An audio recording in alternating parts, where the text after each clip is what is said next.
To test out my new DJI Pocket 3, I hopped on a flight from Los Angeles to Antigua, Guatemala, and decided to push my physical abilities and hike to the top of a volcano. Come along with me as I share my experience of this grueling hike and what it was like to document it with the Pocket 3 and the Creator Combo that I got with it. So the hike that I did was to the summit of a volcano called Acatenango, and I went with a tour company called V Hiking. This is one of the most popular activities to do in Guatemala, and I would definitely recommend the hike and this company. So early in the morning, travelers from all over the city arrived at the company's headquarters, where they gave us a rundown of the hike, let us rent out some gear and clothing, and served us breakfast. One of the first things that I noticed about the DJI Pocket 3 was that for such a small, compact little camera, look at the dynamic range that it's capable of. It's able to bring up the shadows underneath this building, but also maintain the blue sky above, all while controlling noise really well and giving you this great image quality. Next, here's a shot of us heading out to the vans that are going to take us to the starting point of the hike. And you can see how steady this simple walking shot looks with the camera's built-in gimbal.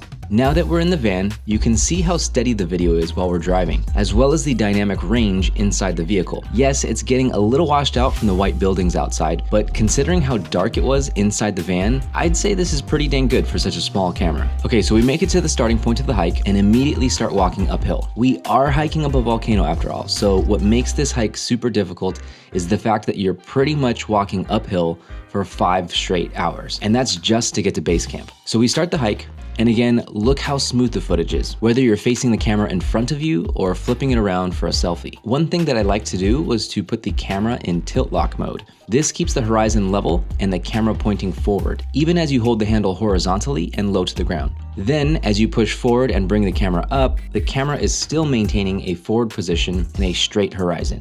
Another subtle little detail that I wanted to point out is thanks to the camera's larger 1-inch sensor, you'll notice this nice image blur that you get in the background of your shots. Here I'm about to take a little break to catch my breath, but you can see what the camera looks like when using the 2x digital zoom. Admittedly, it's not a huge zoom range, and because it's zooming in digitally, it does degrade that image quality, but overall it's useful, and I think it still looks pretty decent. We arrive at our first official rest stop, and I think this is a great place to point out how good this camera actually looks. This is using DJI's automatic color, contrast, and exposure settings, and it already looks fantastic in my opinion. But this means that you could push the camera even further by using the flatter 10-bit log profile, which after doing some editing will get your shots to look even better. And by the way, if you're liking this video so far, would you mind hitting the like button down below for the YouTube algorithm?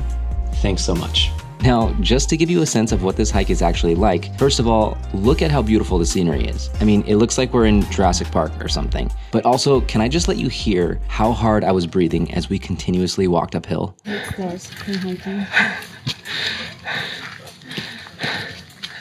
Yeah, so anyways, even as we're walking uphill in the dirt, up these makeshift stairs built into the hillside, again, you can see how steady that footage is. And in this shot here, I'm holding the protective carrying case that comes with the DJI Pocket 3. And I love it because it feels very protective, but it still keeps a very slim profile. If you look closely, you can kind of see that I have the little lens filter that does come with the Creator Combo, and it attaches magnetically to the inside of that protective case. It's super cool. What you can't see here is that it's also possible to clip the wireless microphone that comes with the Creator Combo onto the top of this case as well. And all of this fit inside the front pocket of the joggers that I was wearing on the hike. The temperature changes quickly here, so here's me walking through the mist and a little less sunlight, and here's a panning shot and more of that digital zoom. Now, a couple of rest stops had these little makeshift markets set up to buy some snacks for the rest of the hike, and this shot gives you a decent look at the quick and accurate autofocus on the camera. For this shot, I have the camera set to automatically look for a face to focus on as soon as I rotate the camera 180 degrees into the selfie position. Notice how it's locked onto my face even as I'm looking to the side, while my friend Yana is out of focus. But by double tapping her face on the screen,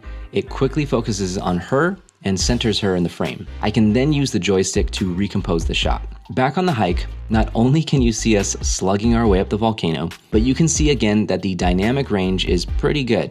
Obviously not as good as a camera with an even bigger sensor, but I just think that this thing is so good for the price and its size. Okay, so we finally make it to base camp, and I think this is a good time to show you the wide angle filter that comes with the Creator Combo. Here it is without it, and here is me putting it on the camera.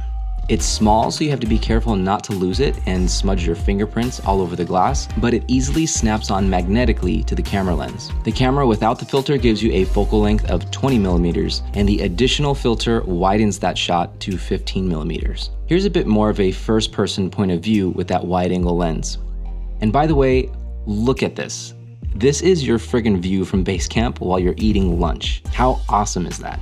After resting at base camp for a bit, we had the option to take an additional 3-hour round-trip hike to the nearby active volcano. I was already exhausted, but this extra hike leaves before sunset and gives you the opportunity to get as close as safely possible to an active volcano, as it hopefully puts on a show in the night. This hike was super steep, but again, it gave me a great chance to test out the stabilization on the Pocket 3. And now you can see a bit of footage with me using the wireless microphone that comes with the creator combo.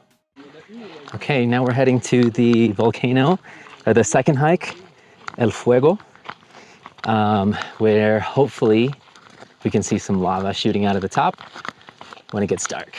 Once we made it to the lookout point, we had just about an hour or so before it got dark, and I could see how the DJI Pocket 3 really performs in low light. Once it got dark, the temperature dropped to near freezing as we waited for the fog to clear out and we could hopefully see the volcano erupting. And I'm actually super surprised at how well this camera performs in this kind of lighting. I mean, you've got the ambient light from people's headlamps, and I think the fog kind of helped to bounce that light around a bit, but considering how dark it is, this shot has relatively low noise and decent sharpness. Way better than I would expect for such a small camera. Here's an even darker shot of the city of Antigua down below. For telling a story about this experience, I think this footage is super usable. Okay, so the sky cleared up and the fog rolled away, but we were just standing in the freezing cold without any volcano eruption. Finally, the guides told us that we had to start heading back down, but we asked if we could stay for just 10 more minutes. Then, lo and behold, we heard this huge boom and all of this red hot lava burst into the sky. I pulled out the DJI Pocket 3 just in time to catch some of the lava falling down the side of the mountain. Now, this is a great time to talk about battery life. I knew that our base camp wouldn't have any outlets to charge our electronics, and I didn't bring any kind of power bank with me. So all throughout the hike, I was doing my best to conserve battery. Plus, there was still potentially some good video to capture during dinner and before bed. We had a sunrise hike to look forward to in the morning, and there was the entire hike back down the mountain before we returned home. Fortunately, I did have the extendable battery that comes with the DJI's creator combo, and together, the camera and the extended battery lasted about a day and a half of mindful recording. Overall, I'd say that this thing has a pretty great battery system that can get you through one heck of an adventure.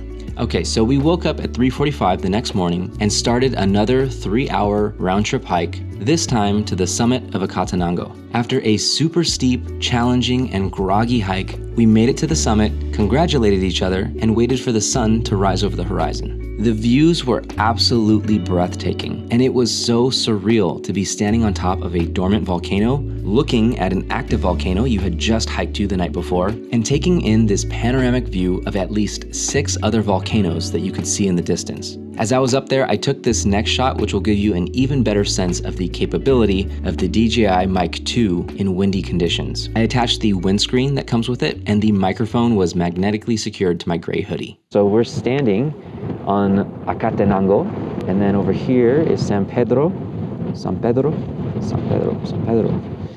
Yeah. And then of course we have El Fuego. That's the one that's erupting with the sunrise. The little one on the right is Pacaya, which is also a hike. That's like an easier hike where you can melt some marshmallows on some molten rock.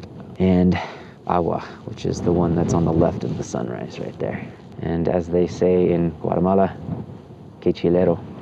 If you're thinking of getting the DJI Pocket 3 for yourself, I would love and appreciate it if you would use the affiliate link down below in the description or in the link tree in my bio. It costs nothing extra for you, but it goes a long way into helping to support this channel. Thanks for watching, and I'll be back with more videos shot on my DJI Pocket 3 from my recent trip to Guatemala.